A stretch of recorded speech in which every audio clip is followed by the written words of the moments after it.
Good morning, students. So next topic is Biot-Savart law. देखो अब तक जो हमने पढ़ा उसमें पढ़ा हमने कि मैग्नेटिक फील्ड के इफेक्ट, मैग्नेटिक फील्ड के कारण फोर्स लगता है। ठीक है, जैसे किसी भी current carrying conductor magnetic field के अंदर रखते हैं तो उसके कारण फोर्स लगता है। ठीक है, तो वो हम चीज़ें पढ़ी। अब इसमें जब चैप्टर हमने स्टार्ट किया सबसे पहले पढ़ा था ओर्स्टेड एक्सपेरिमेंट। तो ओर्स्टेड ने ये बताया था कि करंट जो मैग्नेटिक फील्ड का जो कोज है वो क्या है, करंट है, मतलब मूविंग चार्ज है। ठीक है, तो मूविंग चार्ज है तो इसका मतलब मूविंग चार्ज मतलब current flowing conductor. Charge move करते तो उसका बोलते हैं हम करंट कैरिंग कंडक्टर। तो करंट कैरिंग कंडक्टर होता है, उसके कारण मैग्नेटिक फील्ड बनता है हर चीज़ में। ठीक है, पहले हम क्या पढ़ते थे, मैग्नेट के कारण मैग्नेटिक, लेकिन हमने फिर देखा कि जो रूट कोज होता है इसका मैग्नेटिज्म का वो क्या है, करंट कैरिंग कंडक्टर या मूविंग चार्ज। ठीक है, मैग्नेट के अंदर भी चार्जेस मूव कर, इलेक्ट्रॉन मूव करते हैं एटम के चार्ज, तो उसके कारण करंट बनता है, तब मैग्नेटिज्म बनता है। तो अब हम यहाँ पे इसमें ये पढ़ेंगे कि किस करंट कैरिंग कंडक्टर कारण कितना मैग्नेटिक फील्ड बनता है। ठीक है, तो उस चीज़ को पढ़ने के लिए हम पढ़ते बायोट-सावर्ट लॉ। जैसे पीछे हमने वो पढ़ा था ग्रेविटेशनल में कि जैसे मासेज, दो मासेज के बीच में कौन सा फोर्स लगता है, वहाँ ग्रेविटेशनल फोर्स लगता है। फिर हमने कैलकुलेट किया था कितना लगता है। तो ऐसे ही हमने यहाँ पे क्या देख रहे हैं हम, उसमें इलेक्ट्रिक फील्ड में हमने ये देखा था कि चार्ज अपने चारों तरफ क्या बनाता है, इलेक्ट्रिक फील्ड बनाता है, उसमें कोई दूसरा चार्ज आएगा तो उसके ऊपर फोर्स अप्लाई करता है। ठीक है, तो इलेक्ट्रिक फील्ड देखा था हमने किसके कारण कितना बना था। तो इलेक्ट्रिक फील्ड पॉइंट चार्ज के कारण कितना बना था, 1/4πε0 Q/r²। ठीक है, उसके बाद हमने देखा था पॉइंट चार्ज के बाद फिर लाइन चार्ज के कारण और सरफेस चार्ज के कारण कितना बना था, वॉल्यूम चार्ज के कारण कितना बना था। तो वो हमने सब उसमें पढ़े थे फर्स्ट चैप्टर में, इलेक्ट्रोस्टैटिक्स था। ठीक है, इसमें अब वही चीज़ हमने ये देखा कि करंट के कारण मैग्नेटिक फील्ड बनता है। अब हम यहाँ पे देखेंगे किस करंट के कारण कितना मैग्नेटिक फील्ड बनता है। ठीक है, तो वो उस चीज़ को बताया था बायोट-सावर्ट लॉ ने। जैसे मास के कारण ग्रेविटेशन फील्ड बनता है। ठीक है, वो उसने बताया था न्यूटन ने, F=G m1m2/r², वो फोर्स था। ठीक है, उसके बाद वो बताया था इंटेंसिटी ऑफ ग्रेविटेशन फील्ड, वो आई थी Gm/r²। ठीक है, तो उसमें पता चला हमें कि G वहाँ पे कांस्टेंट है और m मास है और R क्या है, R उसकी डिस्टेंस है, किसकी, मतलब जो पार्टिकल जहाँ पे मैग्नेटिक फील्ड बना रहा है। जैसे ये पार्टिकल मास, ये अपने चारों तरफ कितनी दूर तक अपना वो बना रहा है इफेक्ट, कितनी दूर तक इसका इफेक्ट है। तो उसको हमने किया था इंटेंसिटी ऑफ ग्रेविटेशन फील्ड में, जिसको हम E ऐसे वो कर रहे हैं डिनोट, EG से, वो आया था G मास/r²। ऐसे ही हमने देखा था इलेक्ट्रिक फील्ड चार्ज के कारण कितना बनता है, 1/4πε0 Q/r², पॉइंट चार्ज के कारण। क्योंकि फिजिक्स के जो फॉर्मूले होते हैं मोस्टली पॉइंट बॉडीज के लिए होते हैं। तो यहाँ पे पॉइंट मास के लिए हो गया, पॉइंट चार्ज के लिए हो गया। अब इसमें हमें देखना चाहते हैं कि हमें बताया कि मैग्नेटिक फील्ड किसके कारण बनता है, करंट के कारण। तो करंट के कारण कितना मैग्नेटिक फील्ड बनता है, तो वो बताया था बायोट-सावर्ट लॉ। ठीक है, तो अब हमें ये पढ़ना है कि कितना मैग्नेटिक फील्ड बनता है। तो ऐसे ही इसमें देखो यहाँ ग्रेविटेशनल में क्या आ रहा है, 1/r²।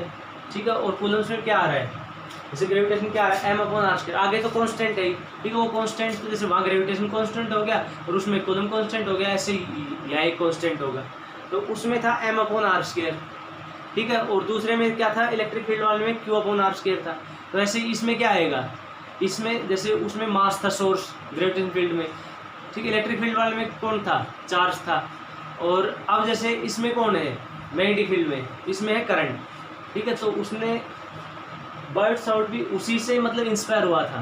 ठीक है, जैसे कूलम्स लॉ जो दिया था कूलम्स ने, वो इंस्पायर हुआ था किससे, ग्रेविटेशनल से, और उसके बाद उसने लॉ दिया था कूलम्स लॉ। तो उसी से इंस्पायर होकर इसने ला दिया, लेकिन इसका जो यहाँ पे लॉ है वो थोड़ा सा डिफरेंट है। ठीक है, वो पढ़ेंगे क्या उसके अंदर मतलब डिफरेंट है उसमें। तो it states that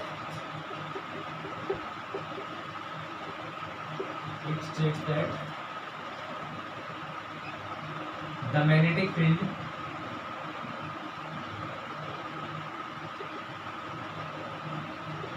is given by a current element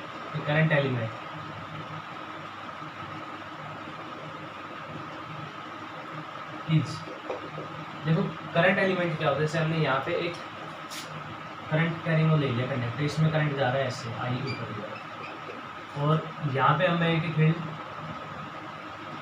देखना चाहते हैं इस की पॉइंट को। ठीक है, अब देखो उस फॉर्मूले में क्या आया था, m/r², वहाँ पे पॉइंट मास था। चार्ज में क्या था, q/r²। लेकिन करंट के लिए तो पॉइंट हो नहीं सकता, क्योंकि करंट के लिए क्या होता है, current always flow from one point to other point, मतलब high potential to low potential. तो करंट तो हमेशा दो पॉइंट के बीच फ्लो होता है, तो इसमें यहाँ पॉइंट तो होगा नहीं। तो पॉइंट, इसमें करंट को पॉइंट बनाने के लिए हम क्या करते हैं कि ये जो है कंडक्टर, इसके हमने छोटे टुकड़ा कर लिया डी एल। ठीक है, डी एल यानी हम यहाँ पे कैलकुलस की हेल्प ले रहे हैं। तो कैलकुलस में हमने देखा था डी एल क्या होता है, वेरी स्मॉल लेंथ, मतलब D L approaches to zero, मतलब डी एल जीरो नहीं है, लेकिन वो एक छोटी सी है डिस्टेंस। क्योंकि देखो जब जैसे ये है कंडक्टर, तो इसमें जैसे हमने डी एल में तोड़ दिया, तो डी एल अगर जीरो हो गया तो एक वो बन गया, पॉइंट ही बन गया। और एक पॉइंट पे करंट कभी वो नहीं होता, फ्लो नहीं होता, क्योंकि current always flow from higher potential to lower potential, मतलब high potential to low potential. तो दो होते हैं पॉइंट। ठीक है, तो दो पॉइंट कब होंगे कि हम इसमें लेंथ ले कुछ, अब लेंथ जैसे बड़ी ले ली तो फिर वो पॉइंट नहीं होगा। ठीक है, तो हम यहाँ पे फिर कैलकुलस की हेल्प लेते हैं कि हम इसमें वो कह देते हैं कि इसमें हमने लेंथ ली है। ठीक है, और वो लेंथ कितनी ली है, वो लेंथ ऑलमोस्ट जीरो है, मतलब अप्रोचेज टू जीरो है। ठीक है, जैसे छोटी सी लेंथ है, तो इस डीएल लेंथ को हम बोलते हैं करंट एलिमेंट। अब इसके साथ हम करंट को अगर वो कर देंगे मल्टीप्लाई, तो ये बन जाएगा करंट एलिमेंट। तो यहाँ पे आई डी एल है, I D L is a current element. ठीक है, ये इसमें ध्यान रखना, करंट एलिमेंट क्या होता है, करंट एलिमेंट होता है जब कंडक्टर में से हो जाता है करंट, तो उस कंडक्टर को छोटे छोटे पार्ट में तोड़ दो, डी एल, तो उस डी एल के में से जितना करंट जा रहा है उसके साथ मल्टीप्लाई कर दो, क्या बन गया, करंट एलिमेंट। ठीक है, और इस चीज़ के हमें जरूरत क्यों पड़ी करंट एलिमेंट की, क्योंकि जैसे ये हमने फॉर्मूले पढ़े थे, ग्रेविटेशन में क्या आता है, Gm/r², और इसमें क्या आता है 1/4π0 इंटू Q/r²। तो यहाँ पे मास था, पॉइंट मास था, और ये पॉइंट चार्ज था। लेकिन यहाँ पे अगर पॉइंट, यहाँ पे जब हम निकालेंगे बायोट-सावर्ट लॉ का मैग्नेटिक फील्ड, तो यहाँ पे पॉइंट तो हो नहीं सकता, क्योंकि current always flow from one point to other point, तो कुछ ना कुछ लेंथ होगी। तो वो लेंथ हमने कितनी ली है, बिल्कुल छोटी डी एल लेंथ, तो वो हमने डी एल लेंथ ली है। अब और इस डी एल के साथ आई को मल्टीप्लाई करके तो क्या बन गया, this is a current element. तो अब इस डी एल से ये पॉइंट पी, ये आर डिस्टेंस पे हो गया। ठीक है, और ये एंगल बना है इसके साथ एंगल थीटा। तो अब देखो उसने ये बताया था बायोट-सावर्ट ने कि यहाँ पे छोटा सा हमने वो लिया है करंट एलिमेंट, तो इसके कारण मैग्नेटिक फील्ड क्या बनेगा, बिल्कुल छोटा सा बनेगा। तो मैग्नेटिक फील्ड बनेगा dB = μ0/4π।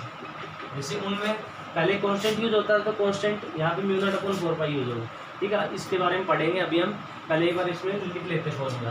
और यहाँ पे I D l sine theta, या पहले इसको हम लिखते हैं वेक्टर फॉर्म में लिखते हैं, तो dB = dl cross r upon r cube, ये फॉर्मूला। dB = μ0/4π कांस्टेंट हो गया, और आइडियल क्या हो गया, करंट एलिमेंट। देखो इसका जो मैग्नीट्यूड लिखेंगे तब ये अच्छे से आएगा समझ में। मैग्नीट्यूड क्या लिखेंगे, μ0/4π आई dl क्रॉस r को क्या लिख देंगे, dl × r sin थीटा, क्योंकि जैसे ए क्रॉस बी है तो क्या ए भी साइन थीटा, तो यहाँ पे dl क्रॉस r है तो उसको क्या लिख देंगे, dl r sin थीटा कौन r क्यूब। तो एक r से एक r हो गया कैंसिल, तो ये कितना आएगा, dB = μ0/4π आई dl sin theta upon r²। ये है मैग्नीट्यूड इसका। देखो अब उनसे मिलता जुलता फॉर्मूला है, वहाँ पे है कांस्टेंट, यार ये कांस्टेंट है। ठीक है, ये कूलम कांस्टेंट है, वहाँ पे यूनिवर्सल ग्रेविटी, तो यहाँ पे कांस्टेंट आ गया ये। आइडियल, वहाँ पे मास था, वो पॉइंट था, चार्ज पॉइंट था, लेकिन यहाँ पे करंट कभी किसी पॉइंट पे फ्लो नहीं करता, वो ऑलवेज दो पॉइंट के बीच, इसलिए हमने यहाँ पर करंट एलिमेंट। तो ये करंट एलिमेंट आ गया, यहाँ पे r² आ गया, उसमें r² है, नीचे r², इसमें बस इसमें चेंज आता है साइन थीटा का। ठीक है, थीटा पे वो करता है डिपेंड ये। तो ये है बायोट-सावर्ट लॉ, dB = μ0/4π आई dl sin थीटा। अब इसमें पता चलता है कि ये मैग्नेटिक फील्ड किस पे डिपेंड करता है, मैग्नेटिक फील्ड एक तो करंट के ऊपर कर रहा है depend, D V equal to I. Current जितना ज़्यादा होगा उससे यहाँ पे मैग्नेटिक फील्ड उतना ही वो बनेगा ज़्यादा, ठीक है। वो कंपासिबल की हेल्प से हमने देख लिया। और जितनी लेंथ ज़्यादा होगी उसके कारण जो बनेगा मैग्नेटिक फील्ड, क्योंकि देखो ये तो हमने एक छोटी सी लेंथ ली है, अब और डीएल बढ़ाओ और डीएल बढ़ाओ, तो ऐसे सब डीएल के कारण जो हम इसमें मैग्नेटिक फील्ड लेंगे तो मैग्नेटिक फील्ड क्या बनेगा, ज़्यादा बनेगा। यही बोल सकते हैं। एक तो छोटी वायर है उसके अंदर हमने जैसे उसके 10 टुकड़े किए हैं और एक बड़ी वायर के अंदर 20 टुकड़े, तो 10 टुकड़े के कारण जो मैग्नेटिक फील्ड बनेगा वो कम होगा और 20 के कारण ज़्यादा होगा, ठीक है। तो डीएल हो गया ये। और साइन थीटा, ये थीटा के ऊपर करता है डिपेंड, ठीक है। अभी इसमें देखेंगे कैसे करता है। और D V is inversely proportional to 1/r², ठीक है। इसको क्या बोलते हैं, इनवर्स स्क्वायर लॉ।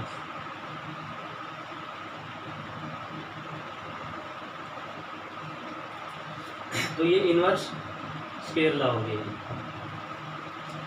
तो ये है बायोट सावर्ट लॉ, ठीक है। तो डी वी अभी इस कॉन्सेप्ट के बारे में पढ़ेंगे हम, डीएल क्रॉस आर। तो ये तो आ गया मैग्नीट्यूड। अब डायरेक्शन कैसे इसमें हम बताएंगे, ठीक है। तो डायरेक्शन के लिए डीएल क्रॉस आर है, तो डीएल क्रॉस आर की डायरेक्शन हमें पता क्या होती है, ए क्रॉस बी की हम कैसे निकालते हैं डायरेक्शन। पहले हम करते हैं ए की तरफ पाम को, फिर बी की तरफ करते हैं पहले फर्स्ट वेक्टर सेकंड वेक्टर, और उससे हमें क्या मिल रहा है, तीसरा वेक्टर।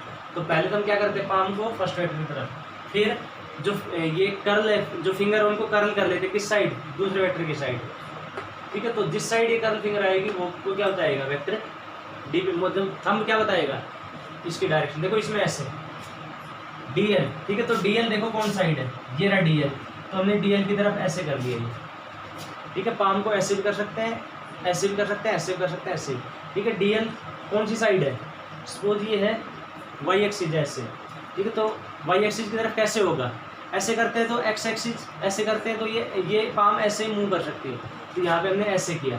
अब आर देखो कौन साइड है, देखो ऐसे भी कर सकते हैं, ऐसे भी कर सकते हैं और ऐसे भी कर सकते हैं ऊपर की तरफ पाम को, लेकिन हमें ऐसे कर, फिर उसके बाद हमें देखना है दूसरा वेक्टर।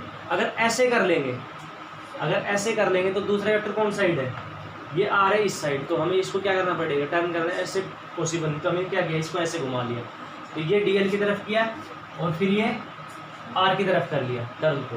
थंब देखो कौन साइड आ रहा है, ये आ रहा है अंदर की तरफ, तो इसका मतलब यहाँ मैग्नेटिक फील्ड की डायरेक्शन कौन साइड होगी, इसमें अंदर की तरफ। अगर वेक्टर रूल इसमें अगर मान लो इसमें अप्लाई नहीं कर पाते, वैसे वेक्टर रूल सिंपल है, क्योंकि अगर मान लो और कोई रूल अगर भूल जाते तो हमें ये वेक्टर का याद रखना है, ए क्रॉस बी का, ठीक है। एक और जैसे ये वेक्टर और ये वेक्टर, तो पहला वेक्टर पाम करेंगे उस साइड, ठीक है। दूसरा वेक्टर के लिए फिंगर कर्ल कर लेंगे दूसरे वेक्टर की साइड, तो तीसरे वेक्टर की डायरेक्शन कौन बताएगा, हम बताएगा, ठीक है। अगर ये भी हम नहीं कर सकते तो फिर इसके लिए हम एक रूल पढ़ते हैं, राइट हैंड पाम रूल, ठीक है। तो वो हम पढ़ते हैं इसमें, the direction of magnetic field,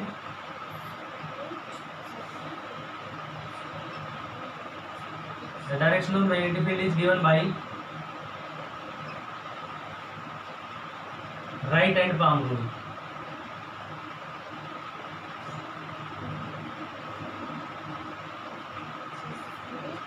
देखो राइट हैंड पाम रूल क्या है,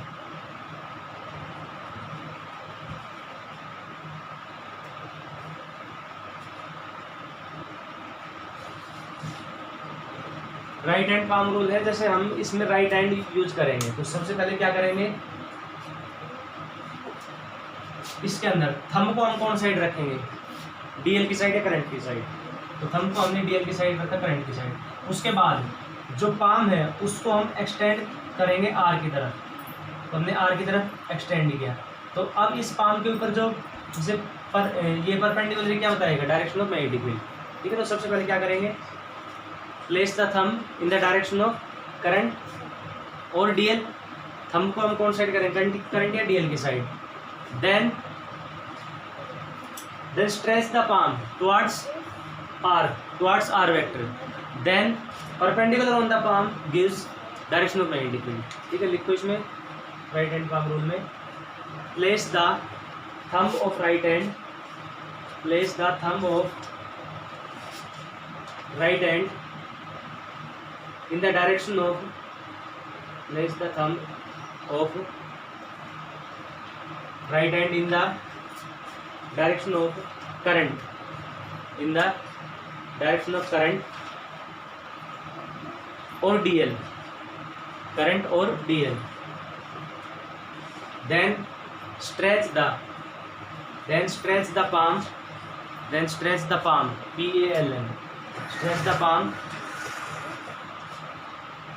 in the direction of R vector. Stretch the palm in the direction of R vector. Then perpendicular to the palm. Will give the direction of magnetic field. Perpendicular to the palm will give the direction of magnetic field.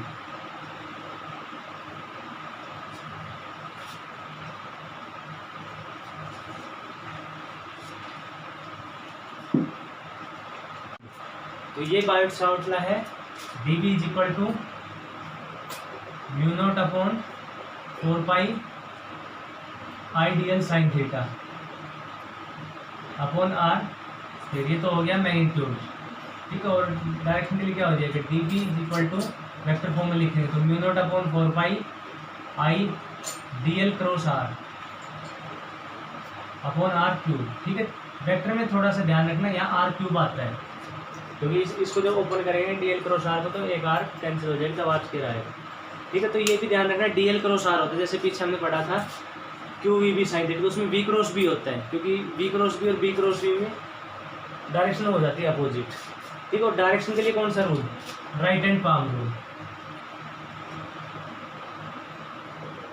Right hand palm rule ये use करते हैं. इसमें हम क्या करते हैं कि जैसे ये हमने लिया था एग्जाम्पल, तो ये था DL जिसमें से करंट I फ्लो हो रहा था इसमें, तो करंट एलिमेंट IDL ये हो गया एंगल थीटा. अब यहाँ पे जो एंगल लेते हैं, ठीक है, एंगल जो लेते हैं यहाँ से ले सकते हैं, यहाँ से ले सकते हैं. ये तो कैलकुलेशन पर्पज के लिए मैंने DL को थोड़ा सा बना दिया फटा. एक्चुअल में जो DL क्या होता है, जैसे ये हो गया DL इतना छोटा, ठीक है. तो इससे ये जो पॉइंट है इससे नीचे वाले की लो डिस्टेंस चाहिए, ऊपर वाले की लो सेम ही रहे. क्यों, क्योंकि जो DL के दोनों पॉइंट है वो बिल्कुल सेम है, एक साथ है, ठीक है. तो यहाँ पे किसी से भी ले सकते हैं वो डिस्टेंस R और किसी से भी एंगल वो हो सकता है थीटा. तो यहाँ पे I है, ठीक है. I की तरफ थंब किया और R की तरफ हमने किसको किया, पाम को स्ट्रेच किया. तो यहाँ पे परपेंडिकुलर टू द पाम क्या बता रहा है, डायरेक्शन ऑफ मैग्नेटिक फील्ड. तो इसमें डायरेक्शन कौन साइड होगी. अब एग्जाम्पल इसमें लेते हैं, जैसे ये कंडक्टर है, देखो इसमें I करंट हो रहा है फ्लो. तो यहाँ पे है पॉइंट, यहाँ पॉइंट है, तो इस पॉइंट पे हमें बताना. तो हमने यहाँ पे लिया DL और उस DL से ये ले ली डिस्टेंस R.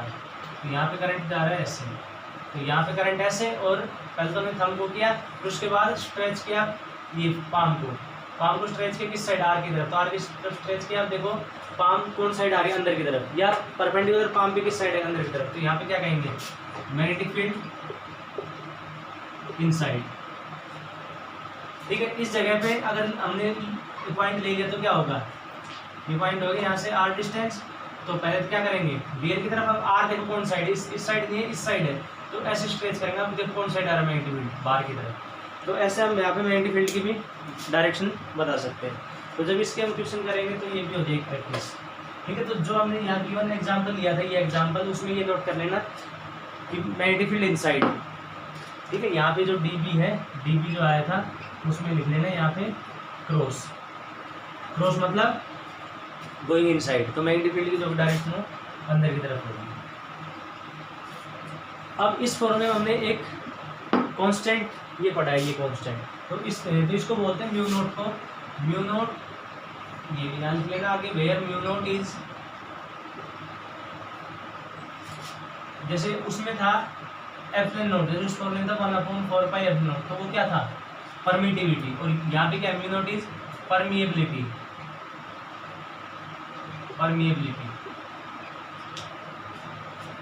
ठीक है. और 4 पाई क्यों आ रहा है, देखो उसमें क्या था, 1/4 जो निकाल electric field 1/4 pi epsilon Q/R².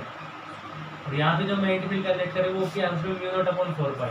तो 4 पाई क्यों आता है, देखो 4 पाई इसलिए आता है क्योंकि वहाँ पे ये फॉर्मूला था पॉइंट चार्ज के लिए. पॉइंट चार्ज के जैसे ये है पॉइंट चार्ज, तो इसके कारण यहाँ पे मैग्नेटिक फील्ड क्या बनता था, यहाँ इसके सर्कमफेरेंस पे ये पॉइंट लो, ये पॉइंट लो, सबसे डिस्टेंस कितनी रहेगी, आर रहेगी, और चार्ज क्यू है तो कितना बनेगा 1/4πε0 चार्ज क्यू और डिस्टेंस आर स्क्वायर, यहाँ पे भी आर स्क्वायर, यहाँ पे भी आर स्क्वायर, क्योंकि ये डिस्टेंस सारी सेम है। तो ये आर हमने क्यों लिया, क्योंकि इसके चारों तरफ जो सॉलिड एंगल यहाँ बनेगा, इस चार्ज के अराउंड सॉलिड एंगल जो बनता है वो बनता है 4π। देखो 2D के अंदर एंगल जो बनता है, जैसे हम यहाँ सर्कल में चल रहे हैं यहाँ से यहाँ पे, तो एंगल ये बनता है 2π 360 डिग्री। लेकिन जब बात आती है सॉलिड एंगल की, सॉलिड एंगल मतलब जैसे एक फुटबॉल है, ठीक है, तो फुटबॉल के सेंटर पे हमने एक पॉइंट लिया, तो उस सेंटर से अब जैसे एंगल बनाना है, ठीक है, एंगल देखो इस साइड भी होगा, इस साइड भी होगा, तो उसका जो सरफेस वो एरिया वो 4πr² होता है। तो 4πr² टोटल वो होता है सरफेस एरिया। तो वो जो एंगल उसके अंदर बन रहा है, ठीक है, जैसे कोण है, एक होता है प्लेन एंगल, एक होता है सॉलिड एंगल। प्लेन एंगल तो क्या होता है, प्लेन एंगल सिंपल दो लाइन के बीच एंगल, जैसे मान लो ये फिंगर है, ये फिंगर, तो इसके बीच में एंगल कितना हो गया 0, इसको ऐसे हम इसको ऐसे उठाएंगे 30 डिग्री 60 डिग्री ऐसे बनेगा, ठीक है। लेकिन सॉलिड एंगल क्या होता है, जैसे हमने कोण लिया, आइसक्रीम कोण लिया जैसे ये, ठीक है, तो ये इसका सरफेस हो गया। या जैसे ये मान लो वाटरमेलन है, ठीक है, तरबूज है, उसको हमने ऐसे काटा, जैसे नाइफ की हेल्प से उसको ऐसे काट दिया, ऐसे काट दिया, फिर उसको हम ऐसे निकाल दें, तो ऊपर ऐसी सरफेस बनती है, ठीक है, और ये हो गया ऐसे। तो उसके अंदर जो एंगल बनता है ये एंगल बनता है सॉलिड एंगल, ठीक है। जैसे सॉलिड एंगल में अभी बताता हूँ क्या होता है। देखो ये जैसे एंगल, ये आइसक्रीम कोन है जैसे इसमें, ठीक है, तो ये न्यूज़पेपर की हेल्प से हमने बनाया, तो इसके अंदर ये जो पूरा एंगल बन रहा है इसको बोलेंगे हम सॉलिड एंगल। जैसे इसको हम ऐसे जब करते जाएंगे तो ये एंगल इसका क्या होता जा रहा है, बढ़ता जा रहा है। अब इसमें एंगल हो गया ज़्यादा, इसको और जैसे वो कर दो तो एंगल ये छोटा होता जा रहा है। तो ये जो एंगल बन रहा है ये एंगल 3D के अंदर बनता है, क्योंकि ये एंगल देखो आगे की तरफ ऐसे, इसमें ऐसे भी एक्स एक्सिस की तरफ, ऊपर की तरफ भी वाई एक्सिस, बाहर की तरफ भी है, तो ये एंगल 3D के अंदर बनते हैं, इसलिए इसको सॉलिड एंगल बनते हैं, इसको कहते हैं हम, ठीक है। तो जो स्फीयर होता है, जैसे हमने ये चार्ज लिया, यहाँ पे एक चार्ज है, उस चार्ज के कारण यहाँ पे ये डिस्टेंस, तो सब पॉइंट को जब मिलाएंगे तो ये क्या बनेंगे, सरफेस, ऐसे ऊपर भी सरफेस बनेगी, ये सरफेस बनेगी, तो क्या बन जाएगा, वो स्फीयर बन जाएगी। जैसे फुटबॉल के अंदर जो पॉइंट है वहाँ पे चार्ज है, और वो जो फुटबॉल की सरफेस है वो एक स्फीयर बन गया, ठीक है। तो वो स्फीयर उसके चारों तरफ 4π एंगल वो करता है कवर, ठीक है, उसके अंदर सॉलिड एंगल, इसलिए हम यहाँ पे 4π लिखते हैं। तो ये यहाँ पे जैसे 4π इसलिए आता है ये, तो यहाँ पे 4π तो उसके लिए हो गया, ये मतलब 4π तो क्या था। अब जैसे उसमें हमने ये देखते थे कि ये चार्ज है, और उसके कारण ये लाइन ऐसे निकल रही है, ऐसे लाइन निकल रही है, जैसे ये चार्ज है, उसके कारण ये लाइन ऐसे काफ़ी सारी लाइन निकल रही है चार्ज के कारण, ठीक है। तो वो चार्ज की लाइन वो पूरे सरफेस को वो कर रही है कवर, ये एक लाइन इतने से पॉइंट को, दूसरी लाइन इतने से पॉइंट को, तीसरी लाइन, और ऐसे सब पॉइंट को मिलाएंगे तो क्या बनेगा, वो एक स्फीयर बनेगा। तो 4π में मतलब सारी लाइन हो रही है कवर, ठीक है। तो एक लाइन कितने कवर करेगी 1/4π को, तो इसलिए यहाँ पे आता है 1/4π, ठीक है। एप्सिलॉन यहाँ पे क्या था, ये परमिटिविटी, ठीक है। तो परमिटिविटी का मतलब क्या था, परमिटिविटी का मतलब ये था, जो फोर्स का फॉर्मूला हमने पढ़ा था 1/4πε0 Q1 Q2 R²। तो परमिटिविटी का मतलब ये था परमिट करना। तो जैसे दो चार्ज हमने लिए थे, Q1 चार्ज Q2 चार्ज, दोनों एयर के अंदर ये रखे, तो सपोज करो यहाँ इनके बीच का फोर्स है 100 न्यूटन, तो हम ये मानेंगे कि इनके बीच 100 लाइन्स है, जो एक इनके बीच में 100 स्ट्रिंग्स है, रस्सियाँ हैं जो इनको खींच रही है, जैसे एक प्लस हो गया और एक माइनस हो गया, ठीक है। तो अट्रैक्शन होगा, तो एक तरह से 100 जो लाइनों खींच रही है, और एक लाइन कितना फोर्स लगा रही है, 100 स्ट्रिंग है, एक लाइन कितना लगा रही है 1 न्यूटन, तो 100 कितना लगेगा 100 न्यूटन एयर के अंदर। अब हमने इस पूरे सिस्टम के बीच में क्या डाल दिया, वाटर डाल दिया, तो हमने देखा कि यहाँ से तो 100 लाइन स्ट्रिंग निकल रही, लेकिन वहाँ पे कितनी पहुँची 30 पहुँची, तो 70 क्या होगी, एब्जॉर्ब होगी। तो इसने जो मीडियम ने रखा उसने 30 को क्या किया, परमिट किया, तो ये मीडियम की परमिटिविटी होगी। ऐसा ही इसमें होता है मैग्नेटिक फील्ड में यहाँ पे जैसे हमने मैग्नेटिक फील्ड किया कैलकुलेट, अब बीच के अंदर हमने कोई मीडियम रख दिया, तो ये मैग्नेटिक फील्ड यहाँ पे क्या हो जाएगा, वीक हो जाएगा। ठीक है, तो ये इसको बोलते हैं हम परमिएबिलिटी, मतलब परमिट करने की एबिलिटी। ठीक है, थोड़ा सा वर्ड के इसमें डिफरेंस है। परमिटिविटी सेंस एक ही है दोनों की। ठीक है, ये भी मीडियम की प्रॉपर्टी होती है और ये भी मीडियम प्रॉपर्टी होती है। तो म्यू नोट यहाँ पे क्या है, परमिएबिलिटी है। अब इसकी वैल्यू जैसे उसमें कितनी थी 1/4 एफ0 की वैल्यू 9 इंटू 10⁻⁹ और एफ0 कितनी थी 8.85 इंटू 10⁻⁻12। तो mu note is permeability which is property of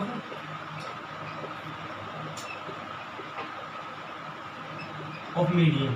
ठीक है, जैसे उसमें वो प्रॉपर्टी किसकी थी, मीडियम की थी प्रॉपर्टी, तो यहाँ पे प्रॉपर्टी किसकी होगी, मीडियम की। अब म्यू नोट की वैल्यू कितनी होती है, तो म्यू नोट की वैल्यू होती है 4 pi into mu naught upon 4 पाई की वैल्यू होती है इसकी 4 पाई इंटू 10⁻⁷।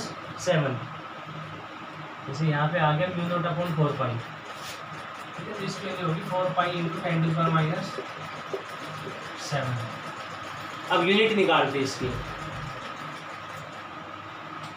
यूनिट क्या होगी इसकी, तो यूनिट के लिए इसमें यहाँ से ले लेते फॉर्मूला, ये आ गया, इसको लिखेंगे mu naught upon 4 pi is equal to dBr² upon IDL sine theta. तो म्यू नोट की वैल्यू कितनी आएगी dBr² into 4 pi upon IDL sine theta, ये होगी। अब देखो इसमें पुट करते हैं वैल्यू, तो इसकी क्या हो जाएगी dB, मतलब ये स्मॉल मैग्नेटिक फील्ड, तो मैग्नेटिक फील्ड क्या होती है टेस्ला, r डिस्टेंस है तो मीटर स्क्वायर, 4 पाई क्या है 4 पाई इज ए कॉन्स्टेंट, जिसको कोई यूनिट नहीं होती, 4 कोई यूनिट तो पाई कोई यूनिट नहीं होती। करंट की क्या होगी एम्पियर, लेंथ की मीटर, dl क्या है लेंथ है, और sine theta is unitless, sine 20 sine 30 sine 50, तो उसके आगे कोई यूनिट नहीं। जैसे साइन 30 की कितनी होती है हाफ, तो हाफ मीटर केजी ऐसे कुछ नहीं होता, ओनली हाफ ही होता है, उसकी कोई यूनिट नहीं होती। तो यहाँ पे एक एम से एम कैंसिल, तो ये इसकी यूनिट आ जाएगी टेस्ला मीटर पर एम्पियर। ठीक है, ये आ जाएगी इसकी यूनिट, तो ये इसकी होगी यूनिट म्यू नोट की। ठीक है, तो म्यू नोट को हम क्या बोलेंगे मैग्नेटिक परमिएबिलिटी, जैसे उसमें वो था इलेक्ट्रिकल परमिटिविटी था, तो परमिएबिलिटी बोल देते हैं इसको, काम बस वही है दोनों का। अब दोनों के बीच रिलेशन निकालते हैं, क्योंकि दोनों का काम मतलब दोनों ये मीडियम की वो है प्रॉपर्टी, तो relation between mu naught and epsilon note, ये काम आएगा 5th यूनिट में आएगा काम। ठीक है, तो यहाँ पे हमने इन दोनों को कर दिया multiply, mu naught into epsilon note, mu naught into epsilon note को हमने ओपन कर दिया मल्टीप्लाई। तो म्यू नोट की वैल्यू क्या है, म्यू नोट की तो है वैल्यू 4 पाई इंटू 10⁻⁷। ठीक है, और एप्सिलॉन नोट की वैल्यू हम यहाँ से निकालते हैं, हमें पता है 1/4 पाई एप्सिलॉन नोट की क्या होती है वैल्यू 9 इंटू 10⁻⁹ होती है। तो हमें चाहिए इसकी वैल्यू एप्सिलॉन नोट की, तो एप्सिलॉन नोट कितनी आ जाएगी 1/4 पाई इंटू 9 इंटू 10⁻⁹। ठीक है, हमें तो यहाँ पे एप्सिलॉन नोट की वैल्यू चाहिए, तो यहाँ पुट कर देंगे एप्सिलॉन नोट की वैल्यू 1/4 पाई इंटू 9 इंटू 10⁻⁹।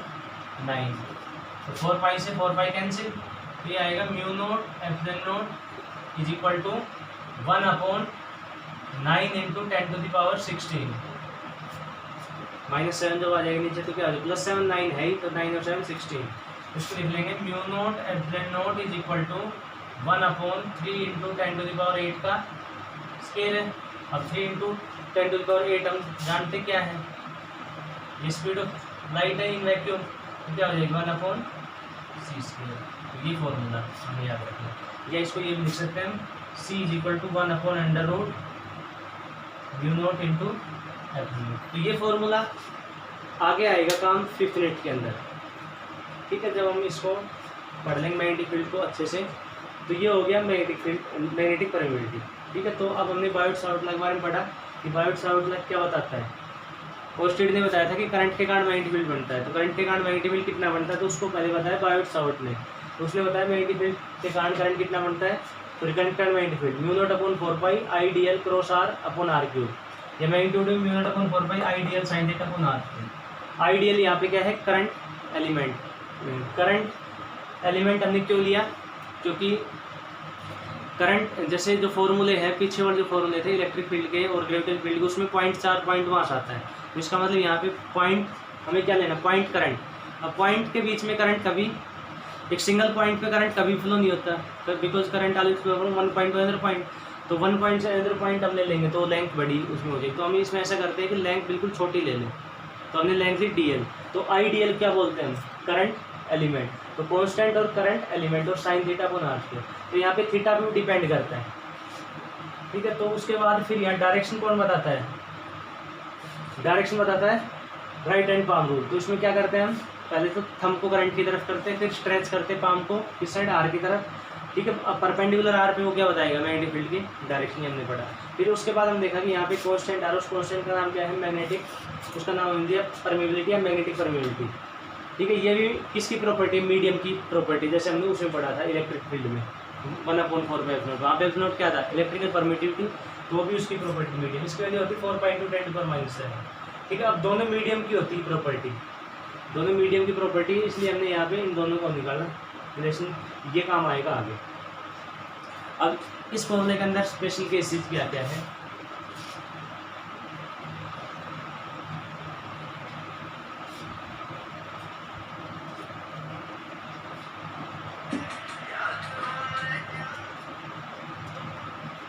अब है इसमें special cases. If theta is equal to 0, theta equal 0 हो जाएगी, ठीक है। तो थीटा इक्वल 0 कर देंगे, जैसे ये था डी एल और ये था थीटा, ये आर था और यहाँ पे ये थीटा था। तो यहाँ पे ये जो पॉइंट है ये थीटा 0 कब होगा, कि जब ये पॉइंट खिसकता यहीं आ जाए, जैसे इसमें ये है ऐसे। तो थीटा की वैल्यू कुछ है, यहाँ पे 30 है, फिर ये 20 होगी, 10 होगी, फिर ये 5 होगी और फिर ये होगी 0, ठीक है। तो 0 होगी तो वो पॉइंट कहाँ पे आ गया, ये इस वायर के एक्सिस पे ही आ गया। Then point is on the axis of wire, axis of conductor, मतलब कंडक्टर के एक्सिस पे आ गया। तो मैग्नेटिक फील्ड मतलब कितना होगा, D B is equal to 0, magnetic field की वैल्यू हो जाएगी 0, ठीक है। डी बी की वैल्यू होगी 0, फिर दूसरे डी एल कारण भी 0, क्योंकि सब डी एल के कारण वो कहाँ पे आएगा, इसमें एक्सिस पे आ गया, तो मैग्नेटिक फील्ड कितना हो गया 0। तो ये हमें रिजल्ट याद रखना है कि किसी भी कंडक्टर के एक्सिस पे जब मैग्नेटिक फील्ड कैलकुलेट करेंगे तो कितना होगा 0। जैसे ये है, इसमें करंट हो रहा है प्रोड्यूस, तो पॉइंट है यहाँ पे, तो ये इसके कहाँ आ रहा है, एक्सिस पे आ रहा है, तो मैग्नेटिक फील्ड 0। ये भी एक्सिस पे आ रहा है, ये भी एक्सिस पे आ रहा है, तो इसके एक्सिस पे जितने पॉइंट आएंगे सब पे मैग्नेटिक फील्ड क्या होगा 0। उसके बाद if theta is equal to 90 degree, मतलब ये पॉइंट आ गया यहाँ पे, ठीक है। अब ये हो गया एंगल कितना 90 डिग्री, तो if theta is 90 degree then point is perpendicular to conductor, ठीक है। अब साइन 90 वाली क्या होती है, मैक्सिमम, तो बी भी क्या होगा मैक्सिमम, वो आएगा बी, देन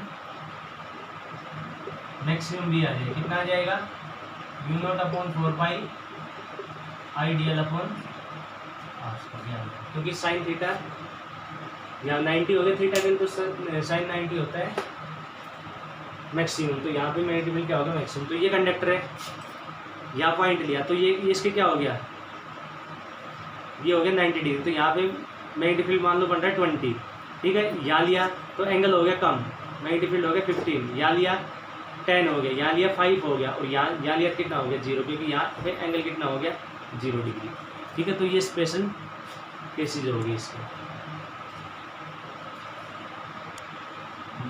अब एक comparison of A and B, comparison करते हैं इलेक्ट्रिक फील्ड और मैग्नेटिक फील्ड। तो इलेक्ट्रिक फील्ड का फॉर्मूला था 1/4 पाई एफ0 into q upon are square, और मैग्नेटिक फील्ड का फॉर्मूला क्या है, mu naught upon 4 pi I D l sine theta upon are square. तो इस फॉर्मूले के अंदर कुछ सिमिलरिटी भी है और कुछ डिफरेंस भी है, ठीक है। तो सिमिलरिटी क्या है, देखो दोनों में क्या आ रहा है, आर स्क्वायर आ रहा है, और ये यहाँ पे इलेक्ट्रिक फील्ड का फोर्स है जिसको कहेंगे इलेक्ट्रिकल फोर्स, और ये मैग्नेटिक फील्ड का फोर्स जिसको कहेंगे मैग्नेटिक फोर्स। ठीक है, तो दोनों फोर्स क्या है, ये लॉन्ग रेंज फोर्सेज होते हैं। तो पहला पॉइंट तो ये है, both forces due to E and B are long range force.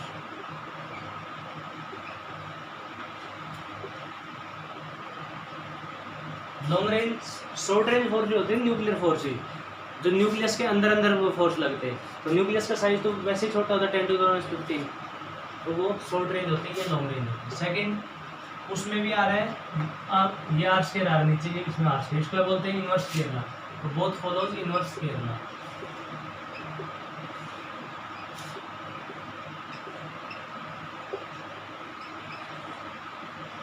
पहले हम इसमें वही लिख रहे हैं, दोनों के बीच में सिमिलरिटी है।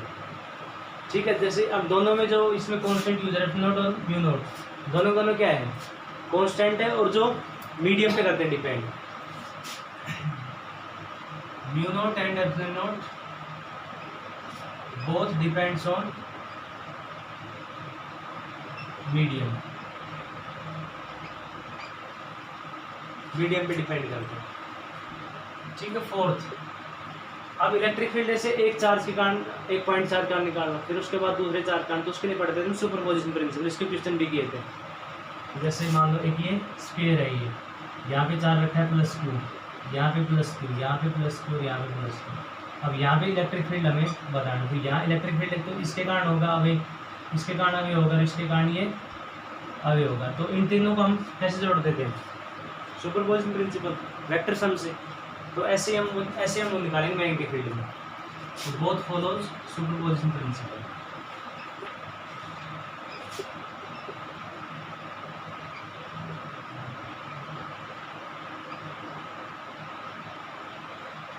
तो ये सुपरपोजिशन को फॉलो करते हैं।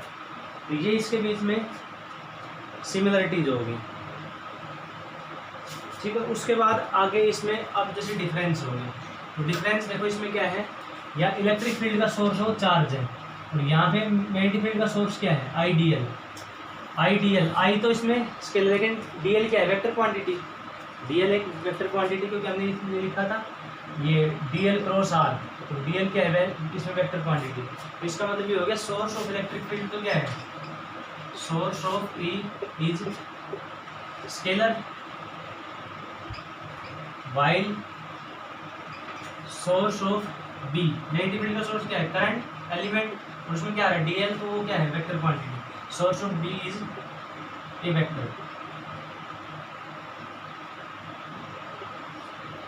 ठीक है, इलेक्ट्रिक फील्ड में यहाँ पे सोर्स क्या है, पॉइंट चार्ज, चार्ज क्या होता है स्केलर क्वांटिटी। यहाँ पे क्या है आई, अगर अकेला आई होता तो क्या होता है स्केलर, लेकिन अकेला आई नहीं होता। करंट मैग्नेटिक फील्ड किसके कारण होता है, करंट एलिमेंट के कारण। तो करंट जो एलिमेंट उससे डीएल आ रहा है, तो डीएल क्या है वेक्टर क्वांटिटी। ठीक है, अगला डिफरेंस है इसमें,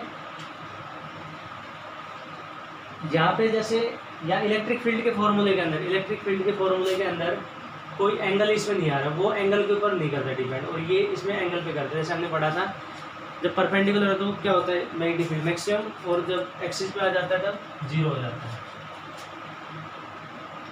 इसमें लिखेंगे E due to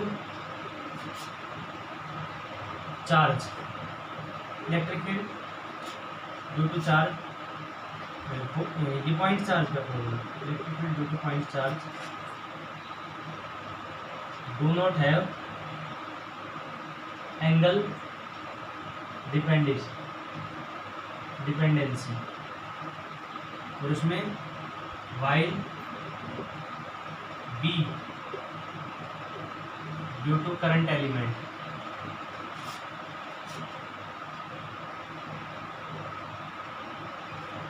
have angle dependency। इसमें एंगल पे वो करता है डिपेंड, उसमें पॉइंट चार्ज के फॉर्म में कहीं पे एंगल नहीं आता। ठीक है, तो ये डिफरेंस इसका हो गया। नेक्स्ट अब इसमें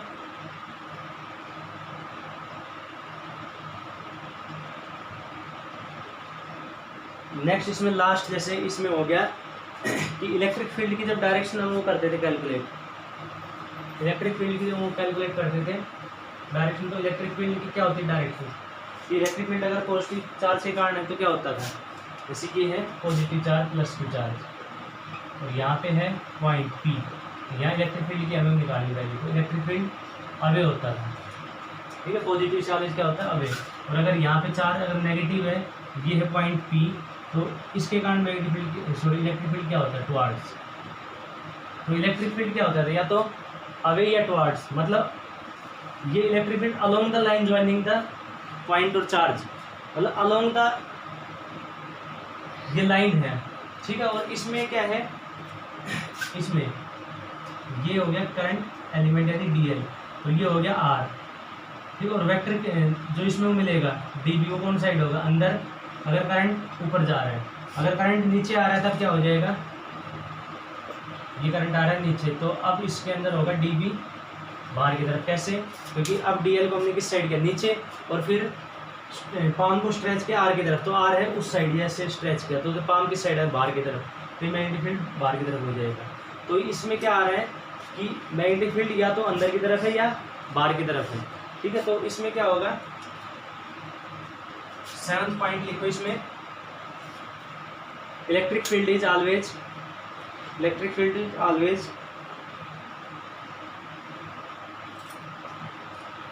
अलोंग, ये लिखना है इसमें, electric field direction is always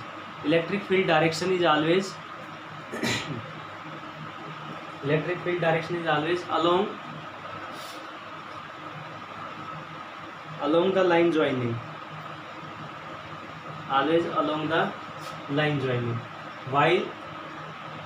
while magnetic field direction is always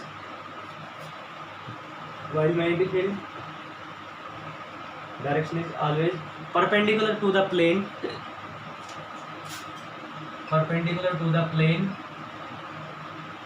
containing R vector and DL vector। इसमें देखो DL तो इस साइड है और R इस साइड है, तो ये इस प्लेन में, XY प्लेन में, ठीक है। और मैग्नेटिक फील्ड कौन साइड है, अंदर की तरफ या बाहर की तरफ, ठीक है। वो दूसरे प्लेन में हो गया, वो किस प्लेन में हो गया, वो हो गया जैसे ऐसे हो गया, या तो बाहर की तरफ या अंदर की तरफ, ठीक है। तो वो कौन सा प्लेन हो गया, जैसे बाहर की तरफ Z प्लेन हो गया, ठीक है, और उसमें YZ प्लेन हो गया, YZ प्लेन के अंदर, तो हमेशा उस प्लेन के परपेंडिकुलर होंगे जिसमें R और DL है, ठीक है। तो ये सिमिलरिटी और डिफरेंस इसके बीच में होंगे। तो ये बायोट-सावर्ट लॉ के बारे में कंप्लीट हो गया। इसमें अब इसके बाद इसकी एप्लीकेशन पढ़ेंगे हम नेक्स्ट लेक्चर में, ठीक है। तो एक बार इसको रिवाइज करना अच्छे से, नेक्स्ट लेक्चर में इसकी एप्लीकेशन पढ़ेंगे। Thank you.